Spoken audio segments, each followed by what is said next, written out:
You're listening to the Banríon Show. It's 8 in the evening. Tune in every night at 8 to listen to the Banríon Show on Irish News Radio or ITV.ie. And you can contact anything that you've heard or if anything you'd like to discuss at news@irishnews.net. You're listening to the Banríon Show. It's Irish News Radio, ITV. Today's Monday, so we'll be talking about the financial mess of this country. And as I've said on previous tape, we are in and heading for a serious financial mess that will make the one in 2008 look like nothing. And the reason being is that the British are leaving the EU, not their fault, absolutely the right decision, but our government is acting slavishly devotion towards a union which acts like the Soviet Union and continues not to look after the Irish people. Our government are completely run by Soros, and there is a split in Europe that is growing.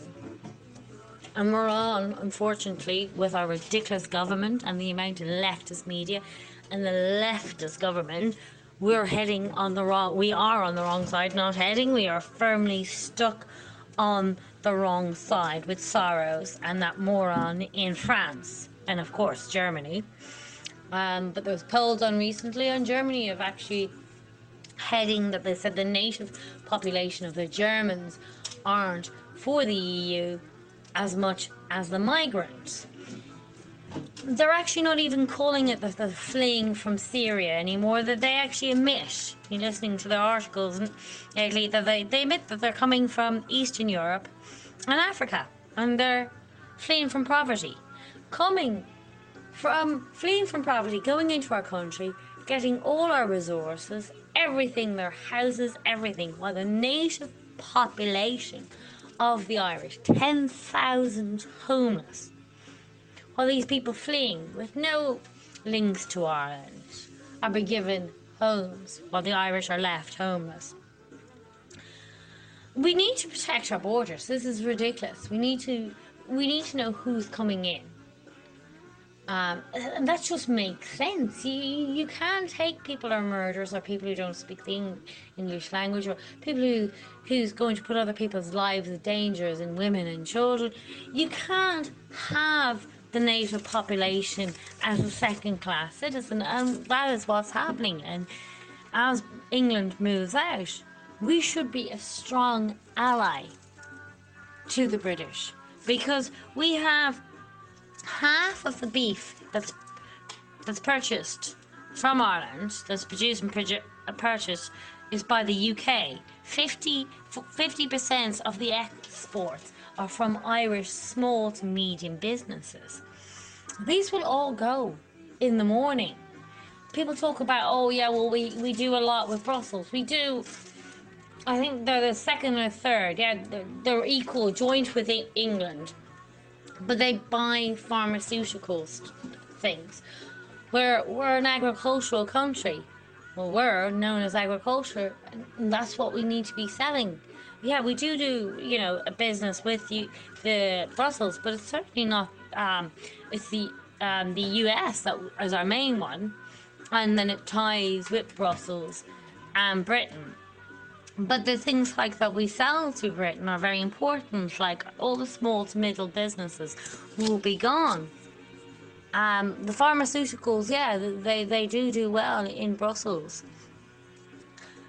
But, they're huge companies. The small to medium businesses will be gone. We're heading for a serious crash. So you're squeezing out the poor again. The Irish, native, indigenous poor will even more suffer. And the middle poor. The middle. It'll be the rich people again that will be fine in this. And this is, our government is not acting. Brussels was talking about that they were trying to get the refugees to return, because there's no war, to return to Iraq. And apparently they won't go back. Surprise, surprise. They want to go, apparently, to the Brussels minister to the UK. Now, this is scary thoughts that people aren't talking about. So if this is true, which I presume it is, because they say that most of them speak English and want to go to the EU, and the Belgian minister is saying that even after the EU, this, after the Brexit, that this is not going to make any difference, that they will still want to come. Where will they go? When you think about it, Ireland's still in the EU, is an English-speaking country. The border in Northern Ireland will be a dangerous thing. There will be no choice for the British, to put up a border. If we keep this policy open, we're the only English-speaking country left. They can get free whatever here as they're getting in. And as Leo wants the project, which is genocide to the native Irish, Project 2040, and if you haven't seen it or heard about it, definitely have a look at it. So he would be quite happy to let this, so all the immigrations will come in, and the British will have no other choice but to put up a border, because there is no way of getting out of this. And this for the Irish people is very, very dangerous, and I don't think they realise how dangerous. We have taken the wrong side of this. It's broken down at most of the Eastern Europeans. You have Hungary and Italy together. You've Hungary, Italy, you've Poland, you've Czech Republic, Croatia's kind of in the middle of all this. You have Austria on one side, and Britain now. You have on the other side the slavish countries, to what is and has been compared by the British as exactly like the Soviet Union. The EU, slavish people who, as the Polish minister called Ireland, the perfect prisoner. And that's what we're acting like. It's absolutely. So we are an EU, like France.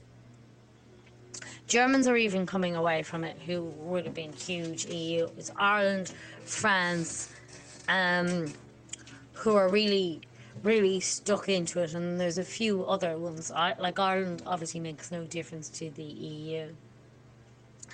And Britain last week gave pretty much a stern warning.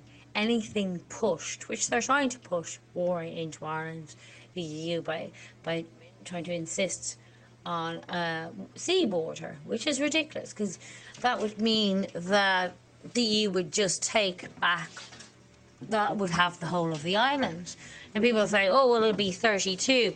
We're not independent or sovereign. We're nothing that our forefathers died for. We're far, far from anything. And now we're heading into a serious, serious financial mess. And they're going to make Ireland pay, not just Britain, but Ireland pay for Brexit, because somehow they think that we had some sort of power into stopping how the British were going to vote. And this is dangerous. All of this is dangerous. Like it's just, if you haven't listened to it, stop paying your taxes. Just stop paying them. Go to your employers and say you're going to pay your taxes yourself. And bring the social revenue and say, no, you're not paying for this corrupt government. You're not paying for them to bring in a free murder for the unborn. And yet, have 70,000 on a waiting list to see. We're a third world country. But we're putting the migrants like a first world country, where the indigenous people have no hospital beds. They can't go to the hospitals. They can't afford to go. They're becoming homeless. And this is scary, where all the money is going to migrants, where the native Irish are being pushed further and further apart. And there doesn't seem to be anything done. What we need to do, people, is start using our brains. And we need to say enough is enough. We need to put a stand. But you have to make a stand. Stop paying your taxes. Pay for everything in cash. And start making a stand. You're going to have to collapse this government financially by not paying it. to corrupt it anymore. Because there isn't. All our government, Fianna Fáil, Fine Gael, Sinn Féin, are all corrupt. There is no other way other than to collapse it financially by not paying your taxes, by bartering with everything, and then putting a stop and making the Irish government listen to the indigenous population. They are full force on going to go for Project 2040. Leo knows he's going to get in. And whether it's rigged or it's not rigged, I think there's enough stupid leftists who will vote for him. But I don't even trust the elections anymore. I think they're all rigged. We're so run by Soros. We don't have a chance. The only chance we have is to take it back and break the government, to make a new party and go back to what the 1916, 1922, what the Michael Collins wanted for Ireland, what the independent sovereign, what they died for.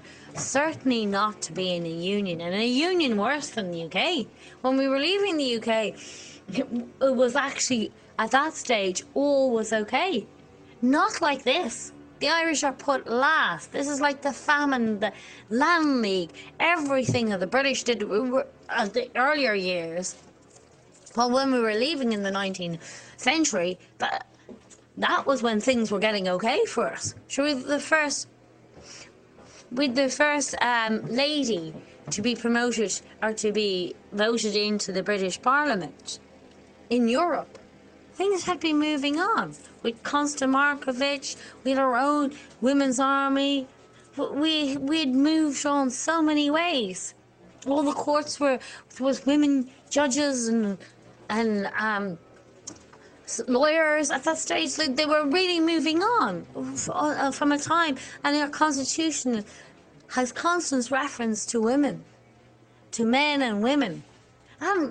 Didn't leave us out. We're only one of the only constitutions in the world that had put in women into it. And it was regardless of sex. If you read the Constitution, regardless of sex, you get this and that. They really push for women's rights in them. How far have we come? Because De Valera was corrupt, and he brought in the Catholic Church to run. So the Catholic Church was running the country. And the Irish don't understand, this is not Christianity what was wrong. A lot of the stuff that was going on in the Catholic Church has nothing to do with Christianity. And that's another story to look at.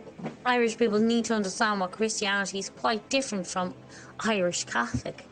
Irish Catholic is almost like living in the Old Testament. The Old Testament was there to show you when Jesus died on the cross, what he died to change. Because that was the life before Christ. He died for us, for our sins. Because it's the First Testament. And this is where we're heading back to.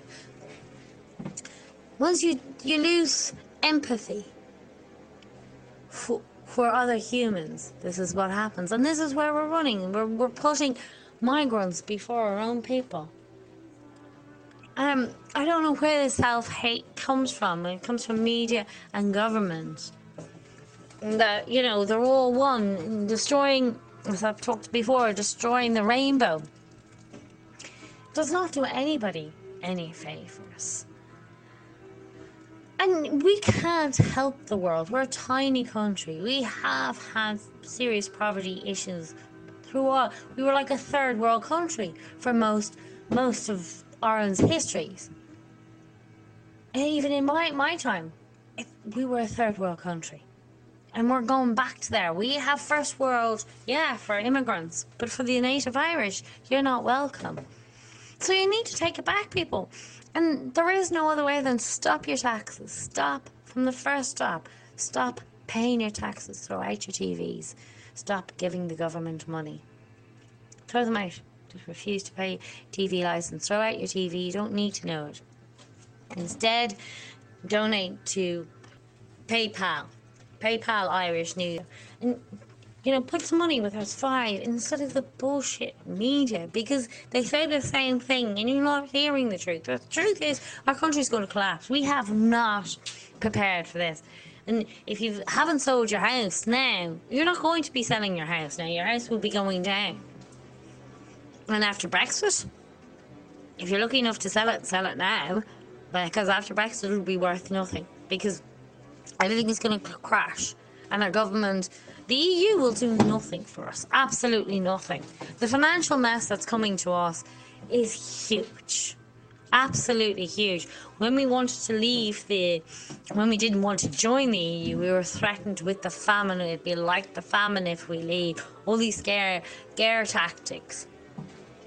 And actually, we never even signed to stay in. We were given a Dublin agreement, but that's besides the point for now. But one of the scare tactics, we'd be like the famine. We're going to be like the famine now. The only thing that really kept us supported was the British and the Americans. And our trade with the Americans are being compromised as well because of the taxes. We lose our trade to America, we're in a very, very bad way. Like, that's the main trading. If we have to hand over our taxes, which when the British leave, they were our only allies. It wasn't the EU.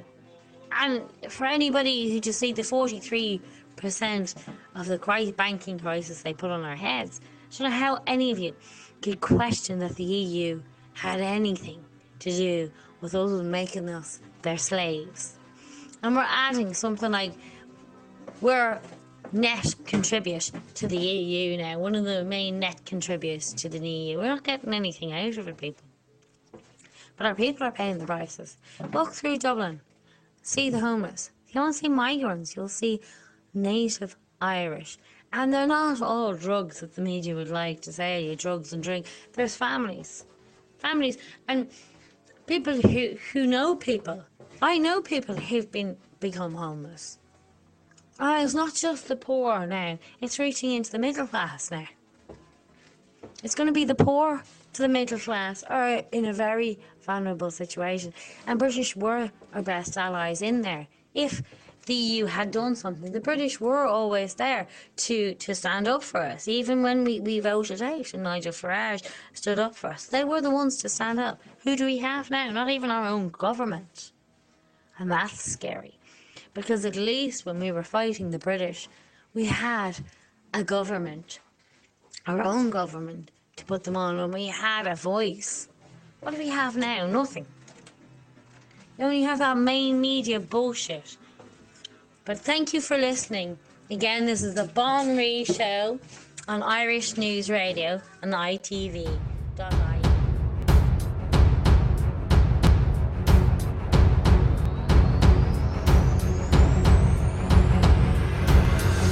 You are listening to Irish News Radio and irishnews.net. Email news@irishnews.net.